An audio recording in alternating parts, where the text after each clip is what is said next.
let's say that these four items here represent your outstanding debt. So the first number in each row is the outstanding loan balance. For example, this credit card, you have $500 outstanding balance.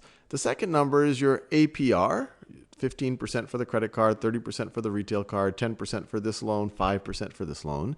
And then the last number I've listed here is your minimum payment. So you have a minimum payment every month. Let's see, 20 plus 30 is 50 plus another 150. You have a minimum payment every month of $200.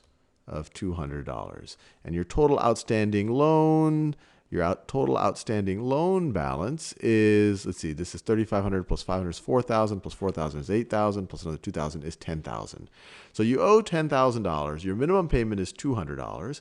But let's say that you have more than $200 to pay every month. Let's say that you have $300 every month available. And so the question is, what do you do after you pay the minimum payments? What do you do with that extra $100?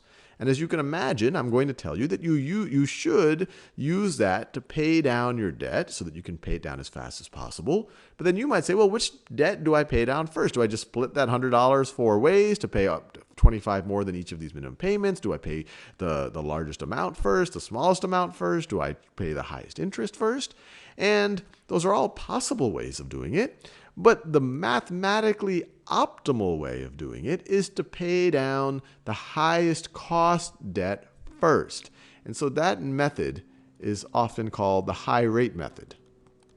High rate method, where you want to pay down your most costly debt first, which in this case is the retail card.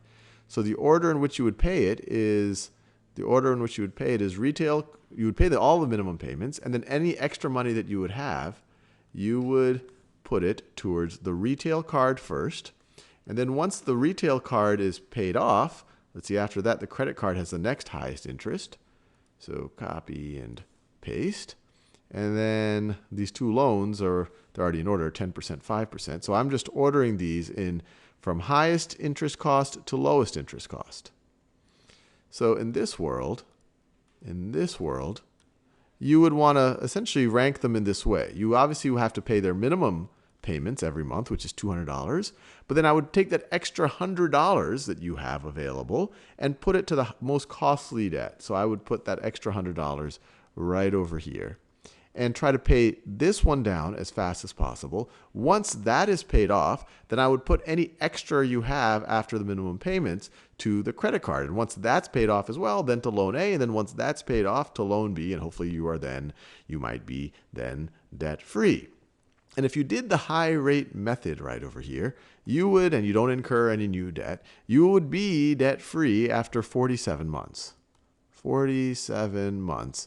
And you would pay an aggregate interest of approximately $3,904 in interest over those 47 months. And so you say, okay, Sal, I get it. This is the mathematically optimal thing to do, to get rid of your most costly thing first, which makes sense, and then your next costly thing, and then on and on. But you tell me, well, psychology matters here, and psychology maybe got me into this debt a little bit. So for me, I just don't like just having my brain always thinking about all of these four pieces of debt. So I would just love to maybe not have to worry about four things and get to worrying about three things as soon as possible, and then two things as soon as possible. And so if you think that is helpful, there is a method where you say, okay, I'm going to pay my smallest balance first to just get that out of the way. Now, keep in mind, if that works for you, if that psychologically allows you to say, okay, that's, that $100 is going to make a bigger dent here, that's great. And that's actually called the snowball method. Let me write here. And the idea is a snowball, you get one debt out of the way and then you snowball to the next. But that, just to be clear, is not mathematically optimal.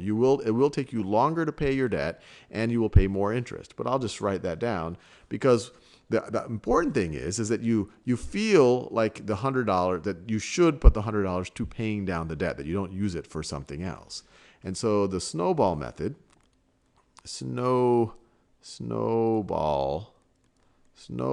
method would order these things differently. Under the snowball method, you would put your credit card is the smallest loan balance. So let me put that first. So copy and paste. That's your credit card. And then after that, you have loan A. you have loan A here. So let me copy and paste that.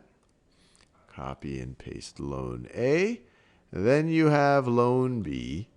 So loan B is, oh, actually, yep, then you have loan B. Copy and paste. And then you have your retail card. And then you have your retail card. And you could see why this why this isn't going to work out well. Why this isn't going to work out well mathematically, because you're leaving your most expensive, you're paying just the minimum on your most expensive debt. And not only is it expensive, it's expensive on a large amount. But let's just go through the. So you might find it more psychologically easy to do this method because you will at least get rid of the credit card debt a lot faster. You will get down to you will get down to only 3 sources of debt versus 4 much, much faster. So in this situation, you would pay down the credit card first. So you'd be able to knock these off faster. But just so you make sure, there is a trade-off. In this one, it's going to take you 54 months to pay off your debt. So 7 months longer, more than half a year longer, you're going to be making payments, and you're going to pay almost double in interest. You're going to pay approximately $6,000 in interest in this situation versus almost 50, about 50% more. So here you're paying almost $4,000 in interest. Here you're paying roughly $6,000 in interest over the 54 months. So the mathematically rational one to do would be the high rate method. But this is, whatever it does, the worst, assuming you have the money, as long as you put it down towards your debt, at least you're making progress. And this is a method that some people might want to use more for psychological purposes. And I have to admit, I have done this where I just wanted some debt out of the way, so I pay down the small one first. But if you really want to optimize for interest payments and paying down fast, you want to take out your costliest things first.